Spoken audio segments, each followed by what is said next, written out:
நாட்டில் உள்ள மதவாரி மக்கள் தொகை குறித்த விவரங்கள் வெளியாகியுள்ளன. இதன்படி இந்துக்கள் எண்ணிக்கை குறைந்து விட்டதாக தெரியவந்துள்ளது. கடந்த 2011ஆம் ஆண்டு காங்கிரஸ் தலைமையிலான ஐக்கிய முற்போக்கு கூட்டணி ஆட்சியின் போது மக்கள் தொகை கணக்கெடுப்பு நடைபெற்றது. இந்த கணக்கெடுப்பில் இடம்பெற்ற மொத்த மக்கள் தொகை குறித்த விவரங்கள் கடந்த ஜூலை மாதம் வெளியிடப்பட்டன. அதன்படி நாட்டில் உள்ள மொத்த மக்கள் தொகை 121 கோடியே 9 லட்சம் என கணக்கிடப்பட்டது. இந்த நிலையில் கடந்த 2011ஆம் ஆண்டு நடத்தப்பட்ட கணக்கெடுப்பின்படி மத அடிப்படையிலான மக்கள் தொகை விவரங்களை மத்திய அரசு தற்போது வெளியிட்டுள்ளது.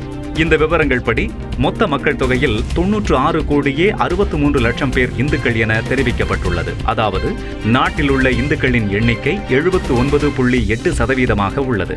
இந்த கணக்கெடுப்பின்படி இந்துக்களின் எண்ணிக்கை 0.7% குறைந்துள்ளது என்பது தெரியவந்துள்ளது.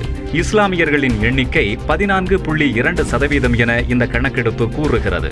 அதாவது அவர்களது எண்ணிக்கை 0.8% உயர்ந்துள்ளது என தெரிவிக்கப்பட்டுள்ளது. மொத்த மக்கள் தொகையில் 17 கோடியே 22 லட்சம் பேர் இஸ்லாமியர்கள். நாட்டில் மூன்றாவதாக 2 கோடியே 78 லட்சம் கிறிஸ்தவர்கள் உள்ளனர் என அந்த கணக்கெடுப்பு கூறுகிறது. கிறிஸ்தவர்களின் எண்ணிக்கை 2.3%.